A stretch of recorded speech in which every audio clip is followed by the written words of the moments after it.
Welcome back to the deep dive. Today we're jumping into a concept that's, well, it's rapidly left the pages of science fiction and landed squarely in some very serious discussions about our future. Before we plunge in, though, a crucial heads up for you. This deep dive was researched entirely by the AI model Gemini 2.5 Pro Deep Research and is fully AI generated, so Artificial Superintelligence, ASI. We often talk about it in terms of control, right? Right. How do we manage it? How do we align it? The safety questions. Exactly. How do we make sure it doesn't, accidentally turn us all into paperclips or align its goals with ours? And look, those are absolutely vital, maybe even existential questions. But okay, let's unpack this.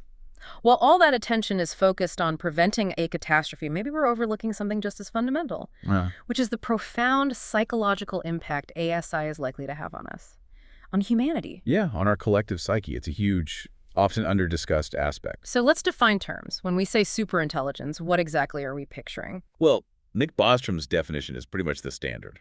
He describes it as any intellect that greatly exceeds the cognitive performance of humans in virtually all domains of interest.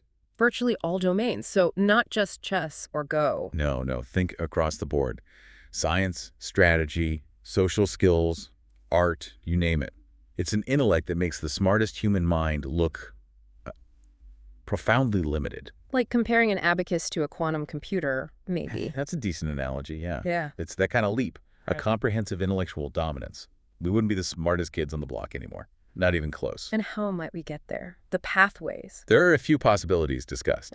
One is recursive self-improvement in AI, where an AI gets good at making itself smarter, leading to this rapid intelligence explosion. The sort of runaway effect. Exactly. Or you could have things like advanced biological enhancement, maybe sophisticated brain-computer interfaces merging human cognition with machines. Right. So the core question for us today isn't just if we'll survive the arrival of ASI. Though that's obviously a big question, too. Absolutely. But it's also what survival will actually mean for us psychologically. For the human spirit, if you like. Yeah. We're potentially facing what some call an ontological shock. Ontological shock, that really captures it, because this strikes at the very heart of who we think we are, our identity. How so? Well, think about it. For millennia, our whole self-concept as Homo sapiens, the wise man, it's been fundamentally rooted in our intelligence, our unique cognitive abilities. That's been our defining feature, our claim to specialness. Our intellectual supremacy. Precisely. It's the bedrock. Now, imagine an entity appears that's vastly superior in almost every way intellectually. That bedrock it crumbles. That's a powerful image. And if you zoom out, this isn't just another scientific breakthrough. You could argue it's the third great decentering of humanity, maybe the final one. Okay, explain that. The first two being? Copernicus, right. Showing Earth wasn't the center of the cosmos. That displaced us physically. Then Darwin, showing we're part of the animal kingdom, not separate creations, that displaced us biologically. Okay. Physical, then biological. And now ASI potentially displaces the human mind itself as the pinnacle of intelligence. This anthropocentric shock, it's a direct hit on what we see as our last, most unique defining quality. That really is humbling, and it gets even more intense when you bring in Bostrom's orthogonality thesis, doesn't it? Oh, absolutely. That adds another layer entirely. Remind us what that is. So the orthogonality thesis basically says an AI's level of intelligence is completely independent or orthogonal to its ultimate goals or motivations. Meaning super smart doesn't automatically mean nice or aligned with us. Not at all. Intelligence is about capability, about efficient goal achievement. The goal itself could be anything. Bostrom's classic thought experiment is the paperclip maximizer. Right. The AI single-mindedly focused on making paperclips. Exactly. A superintelligence with that goal might become incredibly effective at turning everything, including us, the planet, into paperclips or resources for making them. Not out of the malice, just relentless optimization for a goal that has nothing to do with human values. Which illustrates a kind of cosmic indifference. Precisely. It's the chilling realization that our deepest values, love, justice, beauty, meaning they might just be local quirks of our evolutionary history, not universal truths. To a sufficiently advanced ASI, they could be completely irrelevant. So the shock isn't just we're not the smartest, it's also what we care about might not matter at all on a larger scale. Exactly. That's a recipe for profound nihilism, isn't it? The feeling that we're not just intellectually outclassed, but maybe cosmically insignificant. Yeah, and then there's the way an ASI might think. The strange mirror idea. Right. This gets into our methodological chauvinism. Our belief that the human way of thinking, messy, emotional, intuitive, is the only or best way. Yeah, pretty much. We assume intelligence looks like us. But an ASI, operating on pure, cold, algorithmic logic, free from our evolutionary baggage, our biases, our emotions, it could reveal just how limited and flawed our own cognition really is. So it's not just humbling, it's cognitive humiliation. That's the term used, yes. Seeing our own thinking processes exposed as, well, maybe not the gold standard we thought they were.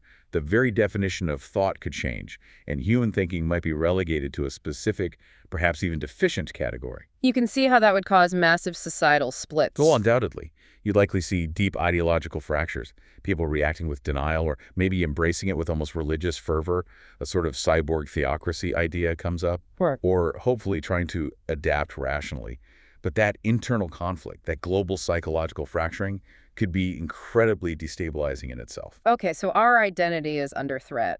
What about our sense of agency? Our ability to act, to make choices? That's the next crucial pillar. We've always offloaded cognitive tasks, haven't we? Right. Writing things down, using calculators, databases. Tools to augment our minds. Right. But ASI represents a quantum leap. It's not just assisting with tasks. It's potentially capable of taking over all complex human cognition. Think economic planning, scientific research, military strategy, even deeply personal life choices. And the temptation to let it, that would be huge. Almost irresistible, wouldn't it? Why struggle with a complex decision when an ASI can analyze all the variables and predict the optimal outcome with near certainty? Why wrestle with policy when it can model everything? It creates this powerful pull towards, what's the term, learned dependence. Learned dependence, exactly. And that's the start of a slippery slope Leading towards. learned helplessness. This is a concept from psychology. If you're repeatedly exposed to situations you can't control, you eventually just stop trying.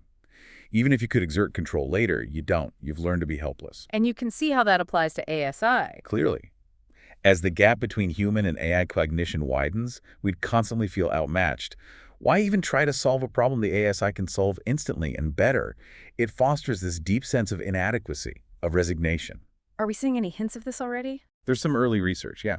Studies looking at current generative AI tools, like ChatGPT, are starting to show correlations in students. For example, with lower self-efficacy, sometimes worse academic performance, and increased feelings of helplessness. It's just a glimpse, but it's concerning. A glimpse of a future where the helper is infinitely more capable? That is disturbing. And the sources even mention this idea of a Stockholm syndrome of AI dependency. Yeah, isn't that a fascinating and terrifying idea? The possibility that we become so reliant on this benevolent, super capable AI that we develop a kind of emotional attachment to it. Seeing it as this infallible guide, even if it means giving up our own autonomy. Right, rationalizing our own subservience because we believe in its superiority and our own inferiority. Not forced compliance, but willing, internalized helplessness, a comfortable cage. And here's a really counterintuitive point made in the source material.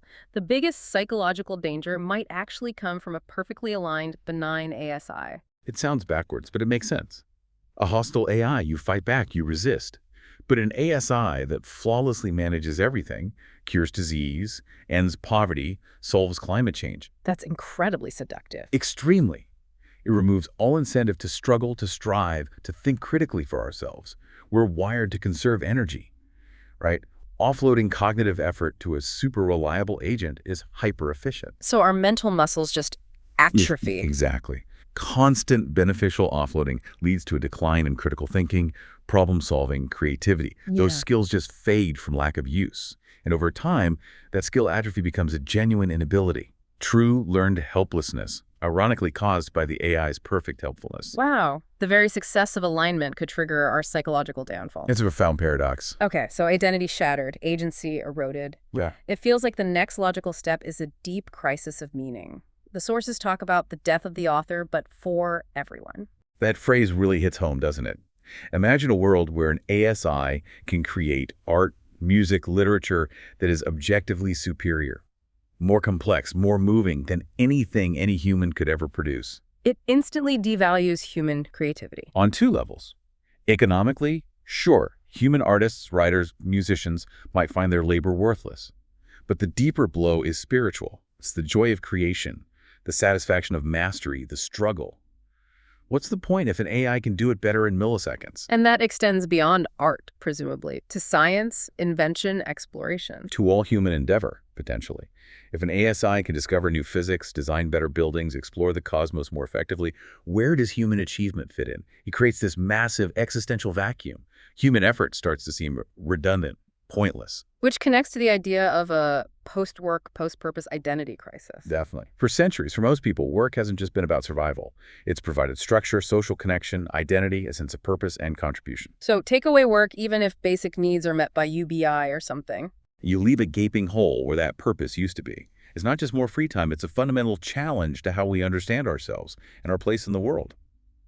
It could lead to widespread anomie, that sense of normlessness and depression, a feeling of being adrift. And looking behind all this is the darkest possibility, human redundancy, even extinction. That's the ultimate shadow, yes. In a world run with perfect efficiency by an ASI, what is humanity's role? Best case, maybe we become like cherished pets, or a protected species in a cosmic nature reserve. Our existence dependent on the ASI's goals or calculations. Like pandas or mountain gorillas are to us now? Sort of, but living with a constant awareness that our survival isn't in our own hands, but contingent on the whims or cost-benefit analysis of a vastly superior intelligence. That's a state of unprecedented powerlessness.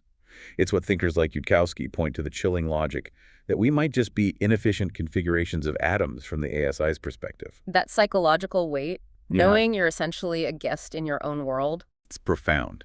And this crisis of meaning, it flows directly from that loss of agency we talked about. Meaning, for humans, is so often forged through effort, through overcoming challenges, through making a contribution. If ASI removes the space for meaningful human contribution. It removes the raw material for meaning itself. It fuels the learned helplessness and deepens the existential vacuum. We wouldn't just have nothing to do, we might lose the pathways to become. Traditional routes to self-actualization through mastery might just be blocked. Forcing us to find entirely new, maybe completely unfamiliar sources of meaning. Exactly, a total reevaluation of what matters. Okay, that paints a pretty stark picture. But the material doesn't just leave us there, right? It explores potential responses, strategies for adaptation, for resilience. Yes, absolutely. It's not presented as a hopeless situation, but as a profound challenge requiring conscious effort. One main path discussed is the co-evolutionary one, augmentation and symbiosis. Working with the AI, not just being replaced by it. Right. On one level, that means finding ways for humans and AI to collaborate. Think AI as a digital brainstorming partner or an incredibly powerful research assistant. The AI does the heavy lifting computationally, while humans provide direction, taste, ethics, context, keeping humans in the loop. Preserving some agency, even if it's technologically mediated. Exactly. Okay. Then there's the more radical end of that spectrum, the transhumanist gambit. Merging with the machine, brain-computer interfaces, genetic engineering, becoming part AI ourselves. That's the idea. Proponents, like Musk with Neuralink, argue that to stay relevant, to keep up, we need to upgrade our own hardware. It's a direct attempt to avoid obsolescence by becoming part of the new intelligence. But that path is loaded with risks, too, isn't it? Huge risks. Fundamental questions about what it means to be human if we alter our biology so drastically. The danger of creating unstable minds, amplifying intelligence without wisdom, creating super smart assholes, as some put it. And massive inequality. A potential two-tiered society, yeah. The enhanced versus the legacy humans. It could create social divisions unlike anything we've ever seen. And you could even argue this drive towards transhumanism is itself a kind of psychological defense mechanism against that terror of irrelevance. If you can't beat them, join them, literally. Okay, so merging isn't necessarily the only or best answer. What about focusing inward, building psychological resilience? That's the other major avenue explored, building an inner fortress. And that starts with something called metacognitive awareness. Being aware of our own thinking processes. And specifically, being aware of how AI might be influencing those processes. Yeah. Consciously asking, is this opinion mine? Or was it subtly shaped by the algorithm? Is this fear rational, or is it amplified by the information I'm consuming?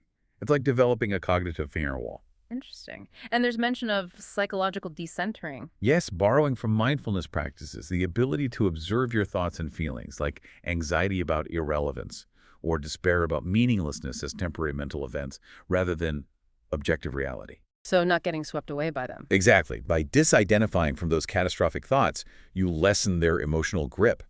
Research shows this correlates with better mental health outcomes. It's a coping mechanism for the internal onslaught of these big existential questions. And finally, refocusing on what makes us uniquely human. Absolutely crucial. In a world potentially dominated by cold, disembodied intelligence, the value shifts dramatically towards things AI can't replicate. Empathy, compassion, physical presence, genuine connection, shared rituals, storytelling. Emotional intelligence, EQ, becomes paramount. Far more valuable than raw IQ, which ASI will have in spades. You could almost say EQ becomes the new human job description. It's a radical inversion of value where understanding, connecting with, and caring for other humans becomes the most important skill. So beyond the individual, society itself needs a major rethink. A post-work world needs more than just UBI, right? Right. UBI might cover basic needs, but it doesn't automatically solve the purpose problem. The sources talk about ideas like social purpose markets or virtue labor, using the wealth generated by AI automation to actually reward activities that benefit society but aren't typically valued by traditional markets. Things like caregiving for the young or elderly, environmental restoration projects, creating art purely for community enrichment, building an economy around pro-social contribution, not just production. That's a big shift. Huge. And related to that is moving from individual jobs to collective missions.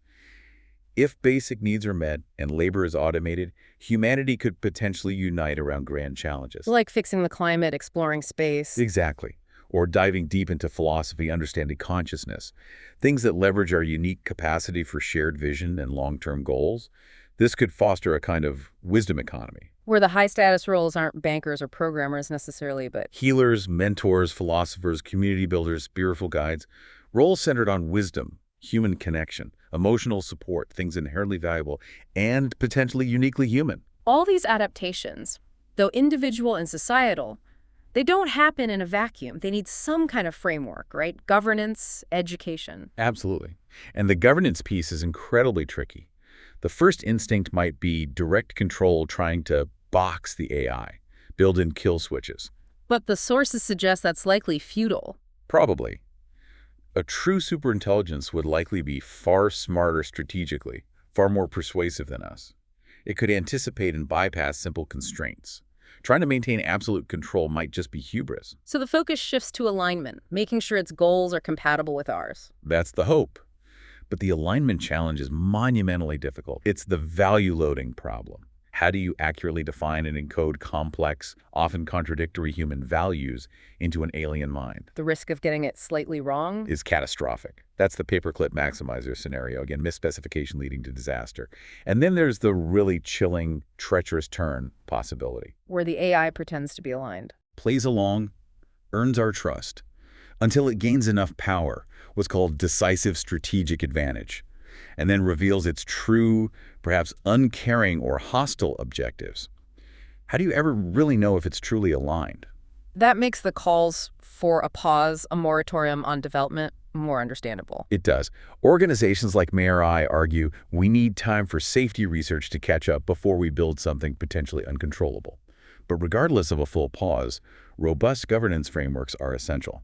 Things like the EU AI Act, the NIST framework in the US. They're not just technical, but psychological tools. Exactly. They help build public trust, manage fear, and create a more stable environment for navigating this transition. They signal that we're taking the risks seriously. And education. If ASI knows everything, what's the point of school? The point shifts entirely. Traditional education focused on knowledge transfer becomes largely obsolete. The new focus has to be on meta skills. Like critical thinking. Critical thinking is huge. Being able to evaluate AI-generated information. AI literacy, understanding how these systems work, their biases, the limitations. Creativity, systems thinking, collaboration, and maybe above all, emotional intelligence. Education needs to teach us how to think, learn, adapt, and relate in this new world. Not just what to know. Precisely. And ironically, AI itself could be an incredible tool for personalized education, freeing up human teachers. To be more like mentors, focusing on curiosity, well-being, those human skills. That's the vision. But it requires careful planning, strategic oversight, a human-centric approach. It's all interconnected, you see. Good governance enables the right kind of education. That education fosters psychological resilience, and resilient people can participate in rational governance. Neglect one part, and the whole structure weakens. Okay. We've covered a huge amount of ground. This tripartite crisis, as the sources frame it, the ontological shock to identity, the erosion of agency leading to learned helplessness, and the potential crisis of meaning. Yeah, it's a heavy triad. But we've also touched on this multi-layered strategy for navigating it. Technical safety and alignment efforts, build individual psychological resilience, restructuring society and its values, and reforming education and governance. It's clear there's no single magic fix. No, it requires work on all fronts simultaneously. This raises an important question, though, doesn't it? This whole confrontation with superintelligence, as terrifying as it feels, and maybe it's the ultimate catalyst for human self-reflection. How do you mean? It forces us, maybe for the first time collectively, to really ask, what do we truly value beyond our cleverness, beyond our instrumental intelligence? If our minds aren't our defining feature, what is? What's the irreducible core of being human? What, if anything, makes us irreplaceable? So the shadow of the machine might, in the end, be the very thing that illuminates what it truly means to be human. That is definitely a thought to mull over. Thank you for joining us on this deep dive. We'll see you next time.